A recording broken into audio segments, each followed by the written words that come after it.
Kembali lagi bersama saya, Ana Marsala Septiani. Dalam video kali ini akan saya jelaskan beberapa informasi terkait peran media sosial dalam politik dalam konteks demokratisasi informasi. Untuk penjelasannya, simak video berikut ya. Dalam pembahasan sebelumnya, kita telah mempelajari apa saja peran media sosial dalam politik pada salah satu aspek utamanya, yaitu konten kreatif.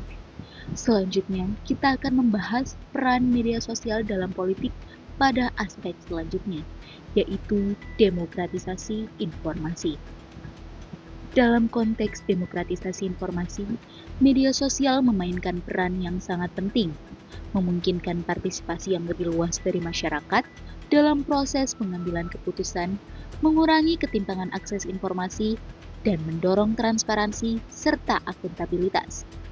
Yang pertama, akses yang lebih luas terhadap informasi.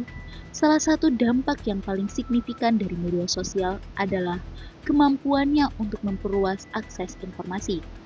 Sebelum hadirnya platform ini, informasi seringkali terpusat pada lembaga media tradisional yang memiliki kontrol besar atas apa yang diberitakan. Namun, media sosial mengubah paradigma tersebut dengan memberikan suara kepada individu dan komunitas yang sebelumnya terpinggirkan. Dengan hanya memiliki koneksi internet, siapapun dapat berbagi berita, pendapat, dan pengalaman mereka. Ini menciptakan peluang bagi berbagai suara untuk didengar. Dari laporan langsung tentang peristiwa di lapangan, hingga opini mengenai isu-isu sosial. Contoh nyata adalah bagaimana masyarakat dapat mendapatkan berita terkini tentang protes atau bencana alam secara langsung, memungkinkan mereka tetap terinformasi dan mengambil tindakan yang diperlukan. Yang kedua, pembaruan real time. Media sosial juga memungkinkan penyebaran informasi secara real time. Pengguna dapat dengan cepat mendapatkan berita terbaru yang sangat penting dalam situasi darurat. Misalnya, selama bencana alam, laporan dan pembaruan dapat disebarkan dengan cepat, membantu masyarakat untuk bersiap dan menghindari bahaya. Kecepatan ini tidak hanya meningkatkan kesadaran, tetapi juga dapat menyelamatkan nyawa. Yang ketiga, partisipasi dan keterlibatan publik. Media sosial berfungsi sebagai platform yang mendorong partisipasi publik dalam diskusi dan aksi sosial.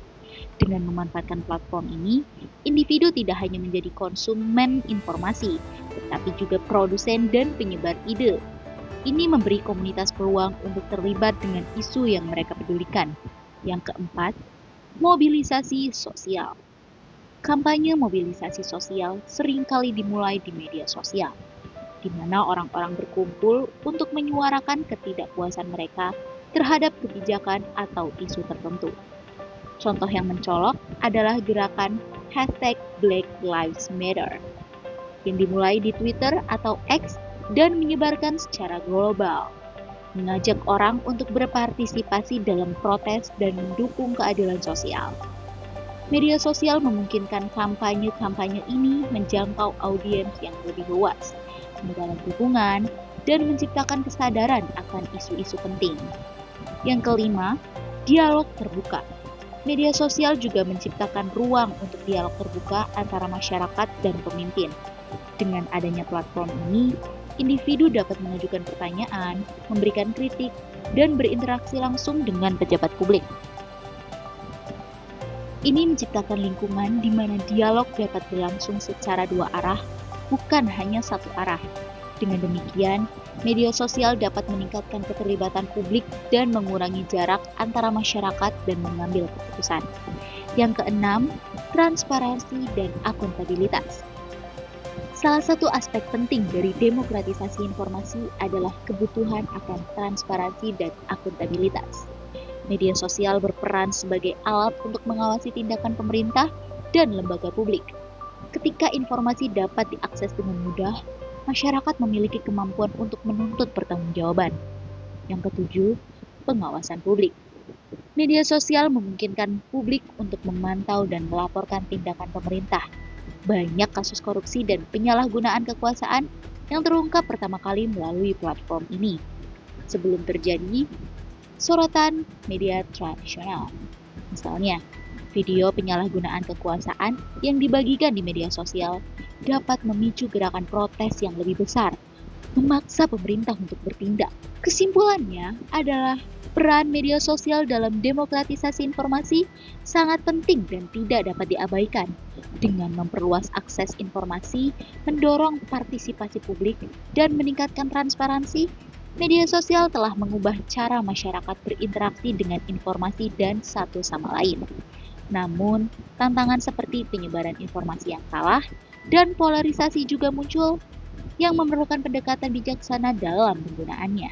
Pendidikan media dan literasi digital sangat penting untuk memastikan bahwa masyarakat dapat memanfaatkan potensi media sosial secara efektif sehingga dapat terus mendukung proses demokrasi dan keadilan sosial.